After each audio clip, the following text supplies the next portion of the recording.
Hello class. Welcome back बच्चों। लो प्यारे बच्चों, स्टार्ट कर रहे हैं नया लेक्चर। बाबू, नया लेक्चर नई यूनिट से स्टार्ट कर रहे हैं। बाबू, बात करेंगे मनी एंड बैंकिंग की और पूरी कोशिश करेंगे आज मनी वाला पोर्शन खत्म हो जाए। सिर्फ एक पोर्शन छोड़ देंगे जो बेटा पावर बूस्टर का पार्ट है, टाइप्स ऑफ मनी, वो भी मैं कल करा दूंगा और बैंकिंग साथ साथ शुरू कर दूंगा। ठीक है ना जी। इस वीक में मेरा टारगेट है money and banking with past year questions खत्म हो जाए बेटा। तो बस अगर इतना भी खत्म हो गया ना अगर इस वीक में, तो बेटा मुझे लगता है कि 16 के आसपास, 16 और 17 को आपका सिलेबस पूरा खत्म हो जाएगा इको का। तो ठीक है जी। 22 को पेपर है ना।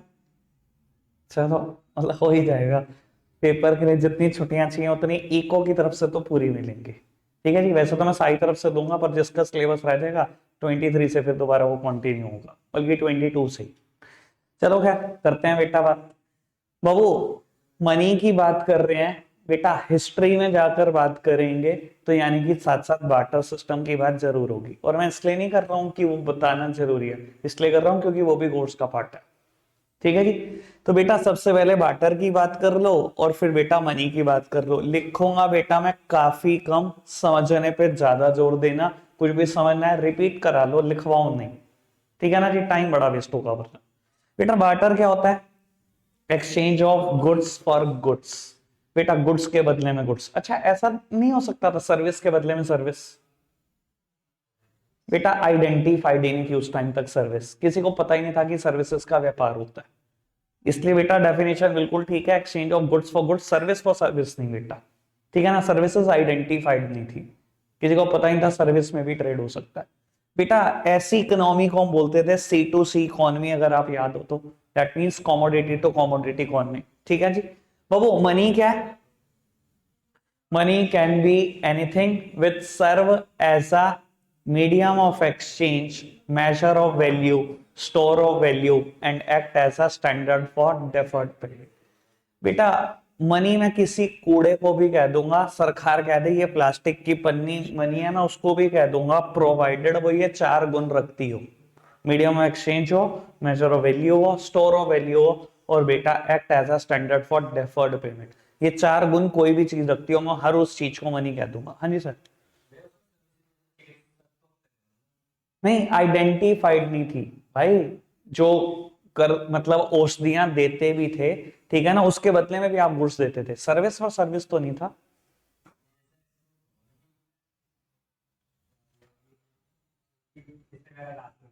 हाँ, मैं भी तो यही समझाने की कोशिश कर रहा हूँ। भाई साहब, कर दिया किसी ने आपका इलाज, आप क्या करते थे बदले में? गुड्स ही तो देते थे, पैसे तो नहीं थे। हैं? नहीं, ऐसा कुछ नहीं होता था। दूसरी बात मैं तुम्हें बता देता हूँ, उस टाइम ना एक और बात भी थी।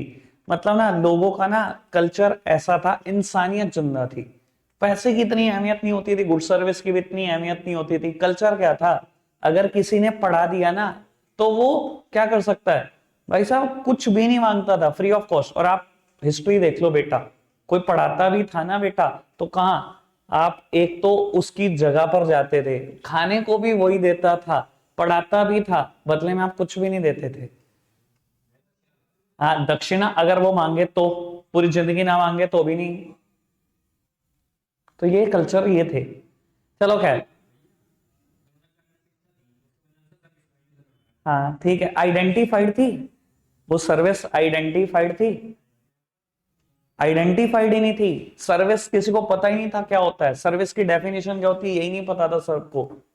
मैं यही तो कह रहा हूँ, सर्विसेज कभी आइडेंटिफाइड ही नहीं थी उस जमाने में। चलो जी। है।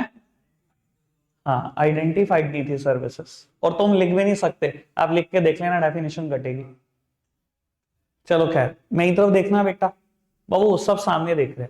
बाबू बार्टर सिस्टम में जो चार कमी थी, मनी ने बेटा उस चारों कमियों को बेटा अपने फंक्शन से खत्म कर दिया। ठीक है ना जी। बेटा चारों कमियों में से कभी भी कोई एक्सप्लेन करने को आ सकती है, मनी का कोई भी फंक्शन एक्सप्लेन करने को आ सकता है।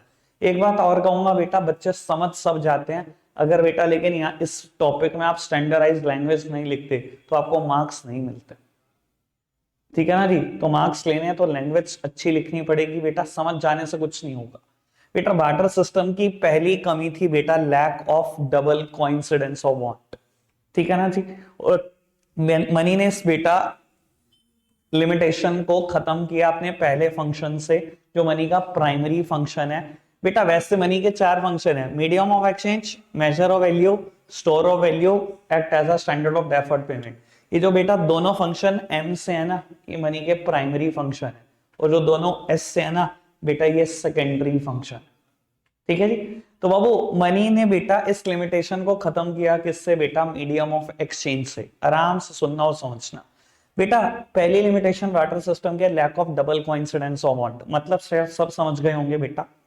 बाबू एक ऐसे आदमी को ढूंढना बहुत मुश्किल है जो आपका गुड्स लेने को तैयार हो और बदले में बेटा आपको आपकी पसंद का गुड्स देने को तैयार हो। यानी कि बेटा बार्टर सिस्टम तभी काम कर सकता है when buyer and seller are ready to exchange each other good. उससे पहले तो वाटर सिस्टम काम ही नहीं कर सकता। लेट्स सपोज की बात करते हैं, आपके पास शूज है एंड यू नीड वीट, ठीक है ना जी। सर दुनिया में कैसे आदमी को ढूंढना जो आपका शूज लेने को तैयार हो, वीट देने को तैयार हो, बहुत मुश्किल है। आपको बहुत दूर जाकर बेटा बहुत चलने के बाद एक आदमी मिला जो शूज लेने को तैयार है, पर उसने कहा मेरे पास वीट नहीं है। अब आप सोचो, समस्या समझ में आ रही है। या एक आदमी बेटा जिसके पास वीट है आपको मिला, पर उसने कहा मुझे शूज नहीं चाहिए, मुझे तो वेजिटेबल चाहिए इसके बदले में। सर ढूंढते रहो ढूंढते रहो, ढूंढते ढूंढते शायद जीवन बीत जाए आपका। समस्या है, ठीक है जी। मनी ने कैसे खत्म करा बेटा, money has the feature of general acceptability. हर किसी को एक्सेप्ट करना पड़ेगा, मजबूरी है। जिसको सरकार ने लीगल टेंडर कह दिया उसको एक्सेप्ट करना ही पड़ेगा, नहीं करोगे तो बेटा मैं हमेशा बताता हूं, राष्ट्रद्रोह आईपीसी की यह सेक्शन लगता है, राष्ट्रद्रोह जो आतंकवादियों के ऊपर लगता है। तो आरबीआई की लीगल टेंडर मनी को कोई डिनाई नहीं कर सकता बेटा। It has the feature of general acceptability, हर किसी को एक्सेप्ट करना है। और अगर हर किसी को एक्सेप्ट करना है तो बेटा बड़ा आसान हो गया कि आप बाय और सेल ट्रांजैक्शन दोनों को इंडिपेंडेंटली हैंडल करो, मिक्सिंग मत करो एक दूसरे के साथ। अब मान लो आज आपके पास शूज हैं एंड यू नीड वीट, तो क्या परेशानी है, शूज को अलग बेचो, पैसे आ गए, और उस पैसे से वीट खरीदो। बेटा परचेज और सेल को मिक्स करने की जरूरत ही नहीं है। You can independently settle down purchase and sale transaction, क्योंकि money has the feature of general acceptability. अगर आप शूज दोगे तो बेटा अगर सामने वाला मनी दे रहा है तो आप मनी से डिनाई नहीं कर सकते, प्रोवाइडेड कि वो आपकी मर्जी की अमाउंट दे। सेम वे बेटा अगर सामने वाले के पास वीट है, अगर आप पैसे दे रहे हो तो वो भी डिनाई नहीं कर सकता, प्रोवाइडेड कि आप उसको उसकी मर्जी का अमाउंट दे रहे हो तो बेटा मनी की वजह से क्या हुआ, स्मूथ फ्लो ऑफ ट्रेड हो गया, परचेज और सेल इंडिपेंडेंटली हैंडल होने लगी, कोई घोच ही नहीं है, कोई पंगा ही नहीं है कि मेरी जरूरत का आदमी मुझे सामने ढूंढना है, ऐसा कुछ है ही नहीं, ठीक है ना जी। एक बात और ध्यान रख लेना बेटा, वो मनी में ऐसा कोई गुण नहीं है कि आपकी वांट को डायरेक्टली सेटिस्फाई कर पाए, पर बेटा मनी दुनिया की हर वो चीज खरीद कर दे सकता है आपको जो बेटा आपकी वांट को इनडायरेक्टली सेटिस्फाई कर देता है। कहने का मतलब है मुझे भूख लगी है, बेटा पैसा नहीं खा सकता, मनी मेरी वांट को डायरेक्टली सेटिस्फाई नहीं कर पाएगी, पर बेटा दुनिया में वो हर चीज खरीद कर दे देगी मुझे बेटा जिससे मेरी वांट इनडायरेक्टली सेटिस्फाई हो जाएगी। मनी कुछ भी खरीद के दे सकता है ना, खाना खरीद कर दे सकता है ना मुझे। समझ में आई बेटा बात, कोई दिक्कत कोई परेशानी तो नहीं बेटा। Second heading, second limitation, lack of common measure of value. और बेटा यहां पर बेटा सेकंड फंक्शन है मेजर ऑफ वैल्यू। ये लिमिटेशन कैसे खत्म हुई समझना, पहले समझो लिमिटेशन क्या। बेटा बार्टर सिस्टम में एक बहुत बड़ी कमी थी, lack of common measure of value. अच्छा एक बात बताओ, सारे प्रोडक्ट का दाम कभी बराबर होता है क्या? Gold is equals to apple is equals to watermelon is equals to chair is equals to सब कुछ बराबर, ये तो समझ में आ गया बराबर नहीं होता। अच्छा अगर बराबर नहीं होता तो क्या हर की हर कॉमोडिटी को एक पर्टिकुलर यूनिट में मेजर किया जा सकता था बार्टर सिस्टम में? यानी कि सबका दाम किसी एक यूनिट में फिक्स किया हुआ है, चाहे व्हीट में किया हो चाहे राइस में किया हो, सबका दाम एक यूनिट में किया हो? नहीं, वो भी नहीं किया हुआ था किसी ने। तो कहीं एक्सचेंज रेशियो डिसाइडेड थी कि अगर किसी ने 1 वाटरमेलन दे दिया तो उसको कितने एप्पल देने हैं? नहीं। तो बेटा कमियां समझ में आ रही है ना, तो सारी के सारे प्रोडक्ट कभी बराबर होते कि एक के बदले में एक, कभी बराबर नहीं होते। तो अगर कभी बराबर नहीं होते तो कोई कॉमन यूनिट है? कॉमन यूनिट भी नहीं है। कॉमन यूनिट नहीं है तो बेटा कभी एक्सचेंज रेशियो डिसाइड नहीं हो सकती कि किस चीज के बदले में क्या चीज कितनी दे। तो एक्सचेंज रेशियो रैंडमली डिसाइड होती थी, जिसमें एक पार्टी हमेशा सफर करती थी। जो थोड़ा सा समझदार आदमी हो जाता था ना बेटा, वो बुद्धू बना ही देता था एक आदमी का। किसी के पास वाटरमेलन है और उसको एप्पल चाहिए बेटा, अब कहीं पर डिसाइड तो नहीं है कितने वाटरमेलन के बदले में कितने एप्पल। तो अभी अगर व्यापार होगा तो अभी होगा, एक्सचेंज रेशियो अभी डिसाइड होगी कि किसके बदले में कितने। आप थोड़े सा समझदार होगे तो सामने वाले का बुद्धू तो बना ही दोगे ना। ये होता था बार्टर सिस्टम सर। लेकिन आज बताओ, आज कोई कॉमन मेजर ऑफ वैल्यू है and that common measure of value is money. क्या बेटा आज की तारीख में दुनिया की हर कॉमोडिटी को प्राइस के सेंस में डिफाइन किया जा सकता है? बिल्कुल किया जा सकता है। बाबू आप एक रिटेलर की दुकान पर एंट्री लो, 2000 प्रोडक्ट बेचता है, सबको प्राइस के सेंस में, मनी के सेंस में डिफाइन किया जा सकता है कि नहीं? Now everything is defined in money. बेटा एक कॉमन मेजर ऑफ वैल्यू मिल गया सबको। और बेटा इसी फंक्शन ने, मनी के इसी फंक्शन की वजह से अकाउंट्स बनाना बहुत आसान हो गया बेटा। It facilitates maintenance of account. और आपको बता देता हूं, इंडिया में unit of account is Indian rupee. Account किस में बनते हैं? इंडियन रुपी में बनते हैं। यूएस में बेटा वो डॉलर्स में बनते हैं बेटा। इंग्लैंड में, यूके में वो बेटा पाउंड्स में बनते हैं बेटा। बाबू तो यूनिट ऑफ अकाउंट है आज की तारीख में हमारे पास, हर देश के पास है। एक बात बताओ, खुद सोचकर बताना, आप फाइनेंशियल स्टेटमेंट बनाओ, सोचो मन में, और मनी नहीं है, क्या दिखाओगे? क्या सेल करा? 10 वाटरमेलन। क्या परचेज करा? 20 apple. How to calculate profit? समझ में आ रही है परेशानियां? तो मनी की वजह से बेटा अकाउंट्स बन पाए हैं, इतने आसान हो गए हैं। ठीक है ना जी? समझ में? याद रहेगा? पूछते हैं 1 मार्क में क्वेश्चन, इस फंक्शन की वजह से अकाउंट मेंटेनेंस इजी हो पाया। पक्का है ना? बढ़ाएं बात को आगे। चलो जी बात करते हैं बेटा थर्ड लिमिटेशन की। बाबू एक थर्ड लिमिटेशन है बार्टर सिस्टम की बेटा, lack of standard for deferred payment. और बेटा money act as a standard for deferred payment. अब मनी के सेकेंडरी फंक्शन स्टार्ट हो गए। ठीक है जी। बाबू आपको पता है standard for deferred payment, deferred payment क्या होती है? Future payment, contract involving future payment. वो कॉन्ट्रैक्ट जिसकी वजह से आप फ्यूचर में पे कर पाते हो। एक बात बताऊं, बार्टर सिस्टम में बेटा स्टैंडर्ड फॉर डेफर्ड पेमेंट ऐसी कोई बात ही नहीं थी। गुड्स में ऐसी कोई बात ही नहीं है बेटा कि आप फ्यूचर में पेमेंट कर पाओ। 3 वजह से आपके लड़ाई झगड़े हमेशा हो जाते हैं। ठीक है ना? और इसका शॉर्टकट अगर आपको याद हो, मैं हमेशा बोलता हूं SSP। ठीक है ना? वर्ड भी ऐसा बोलोगे नहीं। ठीक है ना जी? सर स्पेसिफिक गुड्स को लेकर लड़ाई झगड़े हो जाते हैं, सेम क्वालिटी को लेकर लड़ाई झगड़े हो जाते हैं, प्रोडक्ट में गेन और lose its value at the time of repayment. आराम से समझना बेटा। आज आपने किसी से बोरो कर लिए 2 एप्पल्स, ठीक है, और कहा, डिसाइड हुआ एक फ्यूचर डेट पे आप उसको क्या करोगे? 2 एप्पल दोगे।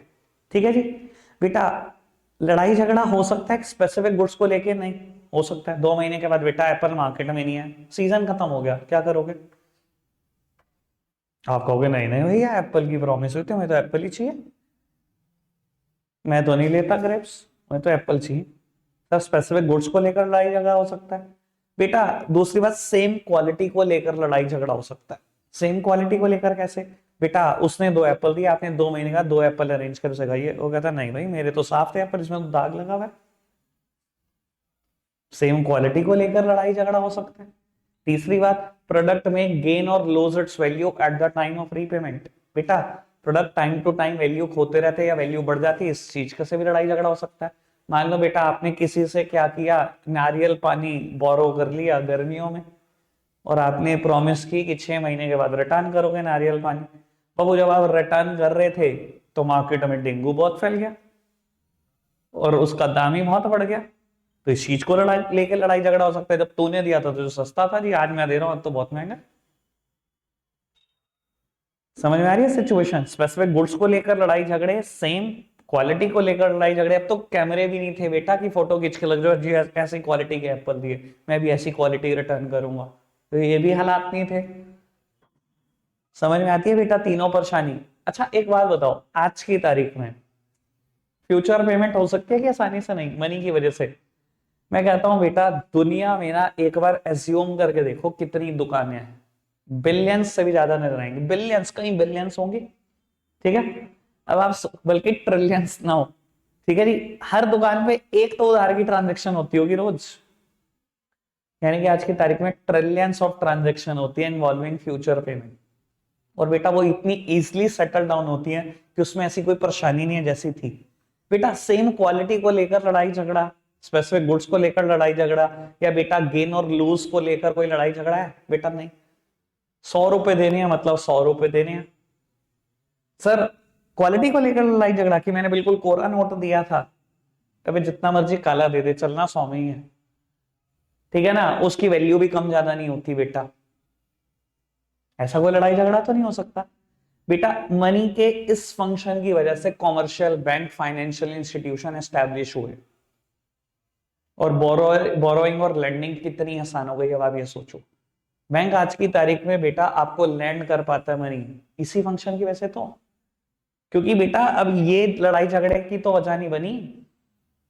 1 लाख रुपए आपने बैंक से लिए हैं, बैंक ने लैंड किया आपको, आपने बोरो किए हैं, तो ठीक है आपको वापस करने 1 lakh plus interest. Specific goods को लेकर लड़ाई झगड़ा नहीं, सेम क्वालिटी को लेकर लड़ाई झगड़ा नहीं, और मनी की अपनी वैल्यू कम ज्यादा नहीं होती मनी की वैल्यू, ठीक है जी। बात समझ में आती है बेटा? बात कोई दिक्कत कोई परेशानी तो नहीं? अच्छा ये सोचो, पुराने टाइम में कमर्शियल बैंक हो सकते थे? आप उनसे बोरो कर रहे हो बेटा, कुछ भी समझ लो, ऑरेंजेस, तो लड़ाइयां ही तो होंगी बेटा, और होगा क्या? क्लियर है? कोई दिक्कत कोई परेशानी तो नहीं बेटा? Last limitation is store, lack of store of value, barter system की लिमिटेशन, और मनी ने बेटा इसको कैसे कोप अप किया बेटा? अपने सेकेंडरी फंक्शन से, स्टोर ऑफ वैल्यू से। अच्छा क्या बताओ बाबू, किसी भी प्रोडक्ट को बहुत लंबे टाइम तक स्टोर किया जा सकता है बेटा? हर प्रोडक्ट को नहीं, नॉन पेरिशेबल को बस। पेरिशेबल प्रोडक्ट का क्या होता है बेटा? They deteriorate over a period of time. तो बेटा क्या स्टोर ऑफ वैल्यू हर गुड्स में फीचर है? बेटा नहीं है। मनी में स्टोर ऑफ वैल्यू का फीचर बड़ा इजली है। देखो एक बात बताता हूं, wealth can be stored in many forms. Wealth को स्टोर करने का एक लौता तरीका मनी नहीं है। आप प्रॉपर्टी की फॉर्म में स्टोर कर सकते हो, आप गोल्ड की फॉर्म में स्टोर कर सकते हो, आप मनी की फॉर्म में स्टोर कर सकते हो, बट बेटा money is the most convenient way to store wealth. Money सच्चा कुछ नहीं है। मैं ऐसा क्यों बोल पा रहा हूं मनी सच्चा कुछ नहीं है? क्योंकि बेटा money has the feature of general acceptability. Gold और प्रॉपर्टी में जनरल एक्सेप्टेबिलिटी नहीं है। आप किसी को मजबूर नहीं कर सकते कि तुझे लेना ही पड़ेगा, ठीक है ना। और बेटा मनी कंटिजेंसी में काम आ जाती है, दैट मींस इन इमरजेंसी। भगवान ना करे आपके घर में कोई परेशानी है और आपके हाथ में कैश है, और आप डॉक्टर के पास गए, मेडिकल इमरजेंसी है किसी को, सर कैश दोगे? कैसे एक्सेप्ट नहीं करेगा वो? करना पड़ेगा, जनरल एक्सेप्टेबिलिटी मनी में। पर आप बेटा गोल्ड के ऑर्नामेंट्स ले गए, जी ये लो ट्रीट कर दो, बाबू शायद डॉक्टर मना कर दे, शायद वो कहते मुझे नहीं पता ये ओरिजिनल है कि नहीं। सुबह खुल जाती है, ज्वेलर्स की शॉप चेक करा लूंगा फिर कर दूंगा। उसे मजबूर नहीं कर सकते तेरे को भी लेना पड़ेगा इसको। या आप प्रॉपर्टी के पेपर लेकर पहुंच गए कि ये रख लो, ट्रीट कर दो, सर प्रॉपर्टी में गुण नहीं है, वो कहेगा ठीक है सुबह रजिस्ट्री ऑफिस खुल गया तो वेरीफाई तो करा लो पेपर ठीक है कि नहीं।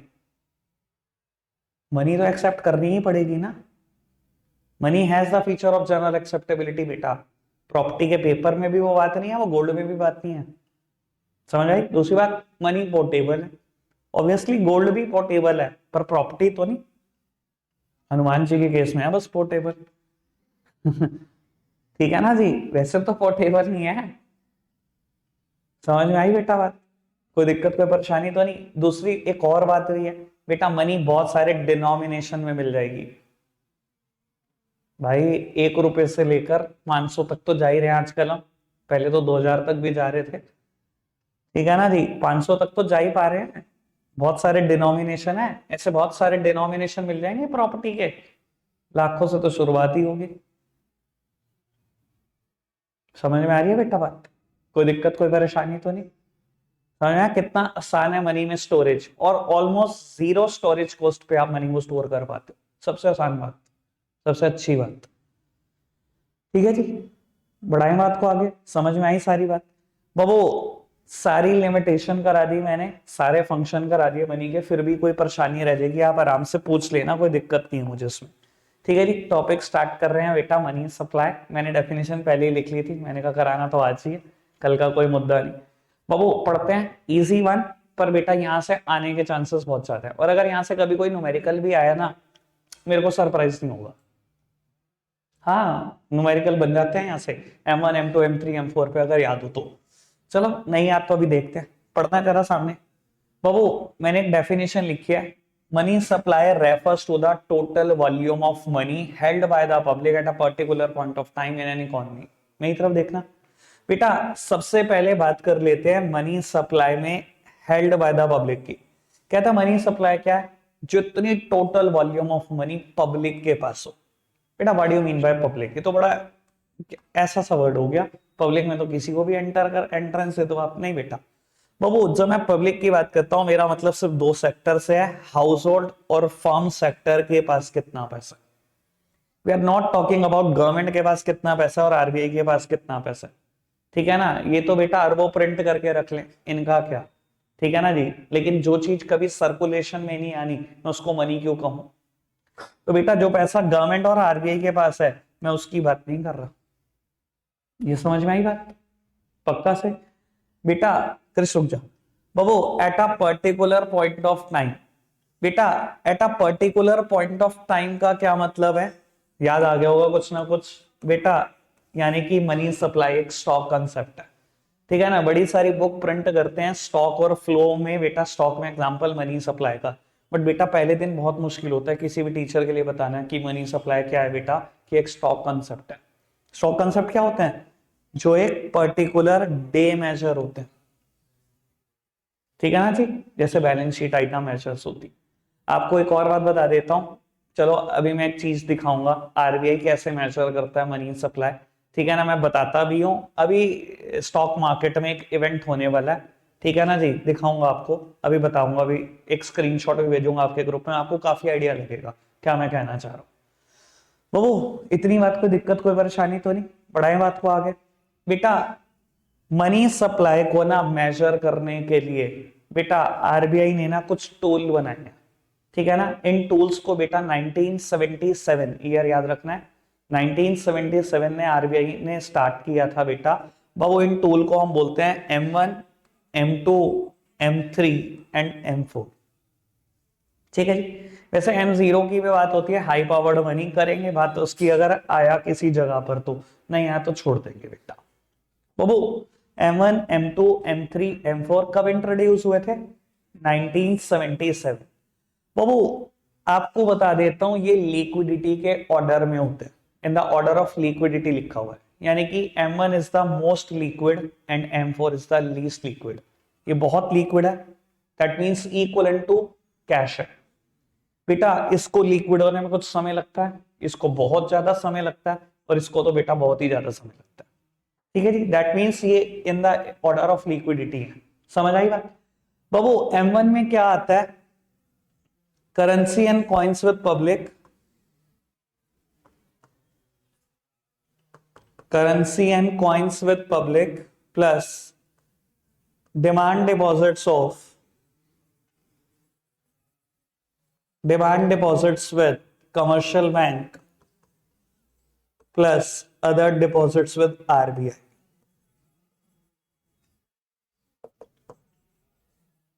लोग उत्तर आराम से देखो समझो।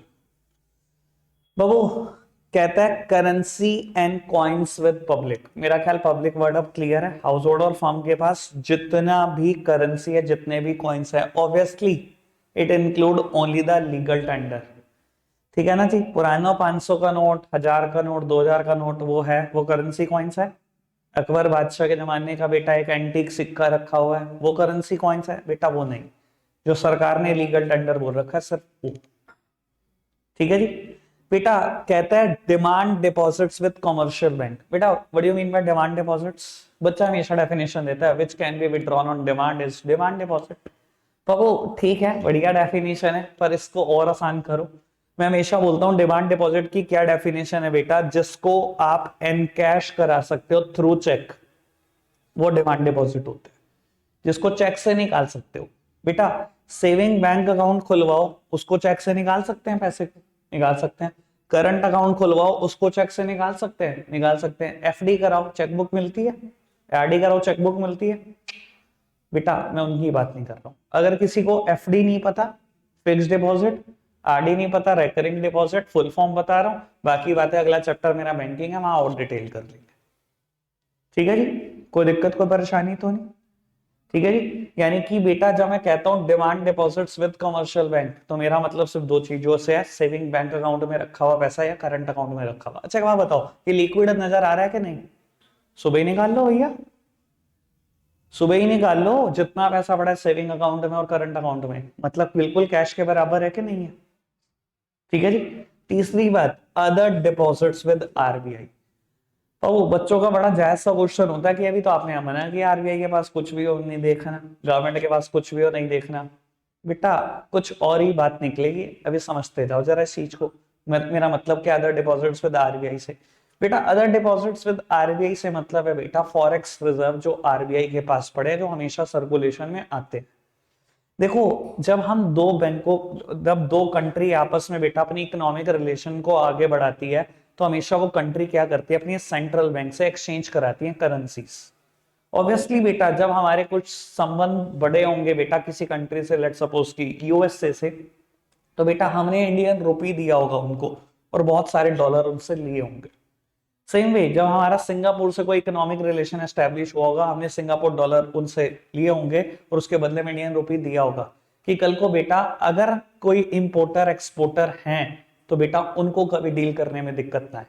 वरना बेटा मान लो इंडिया का कोई इंपोर्टर कहे इंडियन गवर्नमेंट से या सेंट्रल बैंक से कि मुझे सिंगापुर डॉलर दे दो, मुझे गुड्स बाय करना है, तो आप क्या होगे, सिंगापुर डॉलर का रिजर्व नहीं है हमारे पास? ये तो नहीं कह सकते ना। यानी कि कोई भी कंट्री जब दूसरी कंट्री के साथ इकोनॉमिक रिलेशन एस्टेब्लिश करती है तो एक्सचेंज करती है ना फॉरेक्स का। तो बेटा मैं उस फॉरेक्स की बात कर रहा हूं, क्योंकि वो सर्कुलेशन में आएगी ही आएगी। तो अदर डिपॉजिट विद आरबीआई का मतलब क्या, वो फॉरेक्स रिजर्व जो आरबीआई के पास पड़े हुए। कोई दिक्कत कोई परेशानी तो नहीं। पर बेटा दो बातें यहां पर और अच्छे से याद कर लेना। अगर गवर्नमेंट ने कोई पैसा, यानी कि गवर्नमेंट ऑफ इंडिया ने कोई पैसा आरबीआई के पास रखा हुआ है, मैं उसकी बात नहीं कर रहा हूं। कमर्शियल बैंक ने कोई पैसा आरबीआई के पास रखा हुआ है, मैं उसकी बात नहीं कर रहा हूं, बिल्कुल नहीं बात कर रहा हूं। मैं सिर्फ फॉरेक्स रिजर्व की बात कर रहा हूं।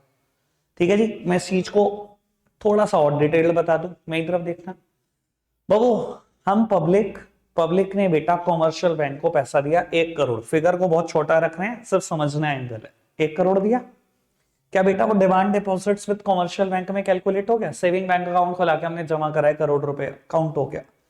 कॉमर्शियल बैंक ने सीआरआर मेंटेन करना है विद आरबीआई, 1 करोड़ में से उठाकर 10 लाख रुपए उसने आरबीआई को दे दिया। मान लो सीआरआर का रेट है 10%, आप क्या कहोगे, ये 10 लाख भी जोड़ दो। बेटा अगर आप ऐसे कैलकुलेट करोगे फिर तो मनी सप्लाई कितनी बैठेगी, क्योंकि आप एक ही चीज की डबल काउंटिंग कर रहे हो यहां पर। समझ में आ रहा है ना? इसलिए बोल रहा हूं कॉमर्शियल बैंक ने कोई आरबीआई के पास जमा करा, वो काउंट मत करना, क्योंकि वो पहले ही काउंट हो चुका होगा कहीं ना कहीं। समझ आई बेटा बात? पक्का से बढ़ाएं बात को आगे। बाबू M2 में क्या आता है बेटा? M1 में जितनी भी बातें लिखी हुई हैं वो तो as it is, plus saving deposits with post office saving banks, saving deposit with post office saving bank. बाबू यानी कि कुल मिला के बात का मतलब क्या है, M1 में लिखी हुई जितनी बातें वो, प्लस अगर आपने कोई भी सेविंग अकाउंट खुलवाया हुआ है पोस्ट ऑफिस के पास, तो पोस्ट ऑफिस को पोस्ट ऑफिस सेविंग बैंक बोलते हैं। ठीक है जी। देखो पोस्ट ऑफिस, अगर मैं कैटेगरी ऑफ अकाउंट की बात करूं तो 3 ही अकाउंट खोलता है पोस्ट ऑफिस, सेविंग बैंक है, सेविंग, एफडी और आरडी, वहां करंट अकाउंट नहीं खुलवा सकते आप। मैं सिर्फ सेविंग की बात करूं आप, ठीक है ना जी। तो वो बच्चों का बड़ा हर बार एक क्वेश्चन होता है मुझसे कि इसको M1 में क्यों नहीं लिया? जब सेविंग अकाउंट बैंक का M1 में लिया तो पोस्ट ऑफिस का भी सेविंग अकाउंट यहां लेना चाहिए था। बेटा नहीं ले सकते, क्योंकि ये बैंक के कंपैरिजन में ज्यादा लिक्विड नहीं होता। मैं आपको हमेशा बोल देता हूं ये पोस्ट ऑफिस के साथ परेशानी है, प्रॉब्लम है।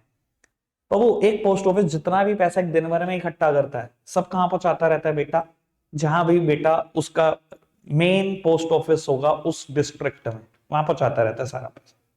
ठीक है ना जी। मैं कहता हूं आज आप पोस्ट ऑफिस में अकाउंट खुलवाओ, सेविंग अकाउंट 20,000 रुपए जमा कराओ, अगले दिन सुबह चले जाओ, सर 20,000 निकलवाने थे, कल देके गया था। तो कहेगा अच्छा निकलवाने थे, कोई नहीं आप फॉर्म भरते जाओ, शाम तक पता कर लेना, कोशिश करेंगे आपको शाम को दे देंगे। वो शाम को क्या करेगा, जितना दिन भर में उसके बाद डिपॉजिट आएगा वहां से 20,000 मैनेज करने की कोशिश करेगा। और मान लो पूरे दिन भर में डिपॉजिट ना आए तो शायद आज शाम को आपको पैसे भी ना दे पाए, कल को वहां से मंगा कर दे हेड ऑफिस से। समझ में आ रही है बेटा? तो इसको मोस्ट लिक्विड की कैटेगरी में कभी रख ही नहीं सकते, क्योंकि पोस्ट ऑफिस के बाद बहुत ज्यादा कैश तो होता ही नहीं है। क्लियर आई बात? पक्का से बढ़ाएं बात को आगे। बेटा एक चीज और, अब आराम से इस बात को समझ लेना, जब भी मैं M3 लिखता हूं तो हमेशा लिखता हूं M1 प्लस। बच्चे की ना आदत बन जाती है, M2 वो देखता है M1 प्लस है तो वो सोचता है M3 में M2 प्लस है, इसमें तो है ही M3 प्लस, M4 में M3 प्लस है। तो ये आदत ना बना लेना कि M2 प्लस है कुछ, ये M1 ही है। ठीक है जी, समझ आई बात? बाबू M1 plus net time deposits with commercial bank. लो जी समझते हैं जरा आराम से। बेटा M3 में क्या आएगा, M1 वाली सारी बात वो तो आएगी आएगी, ठीक है जी। बाबू प्लस आएंगे, पहले तो नेट वर्ड को इग्नोर करो, time deposits with commercial bank. What do you mean by time deposits? जिसमें कहीं ना कहीं बेटा कुछ टाइम है मैच्योरिटी में, FD और RD जैसी चीजें, ठीक है ना जी। अब ये मुद्दा उठता है भैया नेट का क्या मतलब है? बेटा नेट का मतलब है बेटा इंटर बैंक FDs और RDs माइनस कर दो। कहने का मतलब क्या है, you are a member of public, आपने बेटा SBI के पास मान लो 1 लाख रुपए की FD कराई, ठीक है जी। बाबू SBI को लगा कि मेरे पास पैसे बड़े ज्यादा है, उसने सोचा मैं भी FD करा देता हूं, मैं भी ब्याज कमा लेता हूं। उसने पंजाब नेशनल बैंक के पास 50,000 की FD करा दी। मैं आपसे पूछूं time deposits with commercial bank कितना है, मतलब FD विद कमर्शियल बैंक कितने रुपए की है?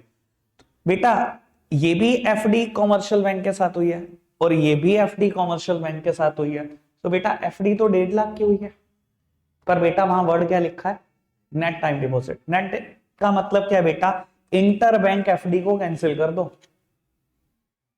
ये जो इंटर बैंक हुई है उसने सीधा कान नहीं पकड़ा, सीधा कह देता बेटा FD RD जो आपने कमर्शियल बैंक के साथ कराई और आपका मतलब सिर्फ पब्लिक। उसने सीधा कान नहीं पकड़ा, उसने बोला net time deposits with commercial bank. बेटा ये भी विद कमर्शियल बैंक है, ये भी विद कमर्शियल बैंक है, पर नेट का मतलब ही क्या है कि इंटर बैंक माइनस कर देना। और इंटर बैंक माइनस होने का लॉजिक आपको पता ही है बेटा, पब्लिक ने आपको पैसा जमा कराया, हाँ ये तो मनी सप्लाई का पार्ट है, पर बेटा एक बैंक ने दूसरे बैंक को कराया, कराया तो बेटा इसी पैसों में से है, तो ये तो वैसे भी इंक्लूड नहीं होना चाहिए, सीधा 1 लाख ही इंक्लूड होना चाहिए। तो ये कह देता पब्लिक ने जो कमर्शियल बैंक के पास कराया, पर इसने ऐसे नहीं बताया, इसने घुमा फिरा के इस बात को बताया। समझ में आई बेटा बात? कोई दिक्कत कोई परेशानी तो नहीं? चलो जी। बाबू M4 में क्या आता है बेटा, पूरा M3 plus total deposits with post office saving bank excluding NSC। Important मुद्दा, सुनना जरा आराम से। बाबू एक बार थोड़ा सा एनालिसिस इस पे करो, M4 में क्या आता है, M3 में क्या आता है, M1 वाली सारी बात और ये है ना। चलो एक बार देखते हैं M4 में क्या आता है। ये जितना भी पैसा पब्लिक के घर पर पड़ा हुआ है, जितना भी उन्होंने कमर्शियल बैंक के साथ सेविंग बैंक में और करंट अकाउंट में पैसा रखा, जितना भी फॉरेक्स रिजर्व RBI के पास है, 3 चीजें, और जितना भी बेटा कमर्शियल बैंक के पास FD और RD है, यही है ना M3 में। ठीक है, अभी तक पोस्ट ऑफिस का एक भी अकाउंट आया इसमें? नहीं आया, कोई अकाउंट नहीं आया पोस्ट ऑफिस का M3 में, अच्छे से देख लो। क्योंकि M3 में ना इन्होंने M2 प्लस नहीं कराया था, M1 प्लस कराया था, M2 में था पोस्ट ऑफिस की बात, इसलिए M3 में कोई भी पोस्ट ऑफिस की बात नहीं आई ना, इसने का सारी कर दो। Total deposits with post office saving bank and excluding NSC। बेटा टोटल डिपॉजिट में क्या क्या गया, सेविंग बैंक भी, FD भी, RD भी। बेटा ऑब्वियसली अगर बैंक की FD और RD M3 में है बेटा, इट इन्वॉल्व टाइम ना, 5 5 साल बाद मैच्योर होगी, तो इसको मोस्ट लिक्विड कैसे कह सकते हो आप? नहीं कह सकते ना, ठीक है ना। M3 में इसकी कैटेगराइज सही किया ना बाबू। अगर बैंक की एफडी और आरडी M3 में है तो ऑब्वियस सी बात है saving post office saving bank की तो होनी M4 में चाहिए, क्योंकि बेटा आपकी एफडी मैच्योर हो जाएगी, लाइन में खड़े होंगे पोस्ट ऑफिस में, सर मेरी एफडी मैच्योर होगी पैसे। अच्छा कितने की एफडी है? आपने कहा जी 5 लाख। 5 लाख सर 2 3 दिन में अरेंज कराते हैं, मंगाते हैं पैसे, होने गए नहीं 5 लाख, गारंटी बात है, मैच्योर होने के बाद भी नहीं दे पाएंगे वो। तो ये चक्कर है, इसलिए बेटा उसको तो लीस्ट में ही डालना चाहिए, वो तो लीस्ट ही लिक्विड है। अब बेटा मुद्दा उठता है एक्सक्लूडिंग एनएससी, ऐसा क्यों किया गया? क्योंकि बेटा एनएससी का पैसा कभी पोस्ट ऑफिस के पास नहीं जाता। ये बात आपको याद तो नहीं आएगी, वो गवर्नमेंट बजट याद करो, सरकार की रिसीट भी 2 तरीके की थी और बेटा खर्चे भी। कैपिटल रिसीट थी, कैपिटल रिसीट में 4 बातें आती थी अगर याद हो तो आपको, ठीक है ना। Borrowing, recovery of loan, small saving और डिसइन्वेस्टमेंट। स्मॉल सेविंग्स याद करो, वहां हम पढ़ते थे जितना भी पोस्ट ऑफिस में एनएससी का पैसा इकट्ठा होता है वो सरकार क्या करती है बेटा, 12 13 साल में डबल करके देती है, वो वैसा सरकार की जेब में जाता है, पोस्ट ऑफिस की नहीं। तो इसलिए उन्होंने कहा एक्सक्लूडिंग एनएससी, एनएससी का पैसा हटा दो, जाता ही नहीं पोस्ट ऑफिस के पास वो, ये तो पैसा सरकार की जेब में जाता है, मनी सप्लाई का पार्ट नहीं। कोई दिक्कत कोई परेशानी तो नहीं? अब मैं 2 3 क्वेश्चन पूछ रहा हूँ फटाफट से क्विक, और बेटा वाइंड अप कर रहा हूँ। पहली बात, बाबू M1 और M2 को प्यार से लोग बोलते हैं नैरो मनी, M3 और M4 को क्या बोलते हैं? Broad money. नाम याद रहेंगे, नैरो मनी, ब्रॉड मनी। एक और बात, अब सबसे इंपॉर्टेंट क्वेश्चन है, जिनको याद होगा, जिन्होंने पिछली बार पढ़ा था वो बोल सकते हैं, जिनको याद ना हो बेटा वेट करना मेरे आंसर की। तो आरबीआई को अगर कोई मनी सप्लाई का मेजर यूज करना होता है तो वो क्या यूज करता है इन चारों में से? हमेशा M3। मैं प्रूव भी कर दूंगा, अभी कर देता हूं प्रूव। शेयर मार्केट में बेटा इनसे रिलेटेड बहुत सारी बातें आती रहती है, ठीक है ना। और मनी सप्लाई एक स्टॉक कंसेप्ट है, ये भी प्रूव कर दूंगा, ठीक है जी। अभी प्रूव कर रहा हूं, 2 मिनट दो मुझे। तो M3 ही क्यों यूज होता है, बस मैं इस चीज का आंसर कर दूं। बेटा आरबीआई का ना बहुत ज्यादातर लेना देना ना कॉमर्शियल बैंक से, वो पोस्ट ऑफिस में ना ज्यादा दखल अंदाजी नहीं करता, ठीक है ना। और उसको ये भी लगता है कि बहुत सारा पैसा कॉमर्शियल बैंक में जमा होता है, पोस्ट ऑफिस में तो पैसा कम होता है, तो वो उसके लिए भी दखल अंदाजी करना नहीं चाहता। देखो आप M3 को पढ़ो ढंग से, M1 आया और टाइम डिपॉजिट आ गए कॉमर्शियल बैंक के। आप देख लो पोस्ट ऑफिस की कोई भी बात M3 में नहीं है। देखो M1 में क्या था, पब्लिक के घर पे पड़ा हुआ पैसा, सेविंग बैंक और करंट अकाउंट, और आरबीआई के पास पड़ा हुआ फॉरेक्स रिजर्व, ठीक है ना। ऐसे ही बेटा एफडी और आरडी कॉमर्शियल बैंक, यानी कि कॉमर्शियल बैंक के चारों अकाउंट आ गए, saving bank, current account, FD और आरडी, पब्लिक के घर पड़ा हुआ पैसा, और बेटा आरबीआई के पास फॉरेक्स रिजर्व। कुछ आया बेटा पोस्ट ऑफिस का? क्लियर है बात? रखते हैं आज के लिए इतना ही है, मैं आपको स्क्रीनशॉट जरूर दिखाता हूं। Bye bye.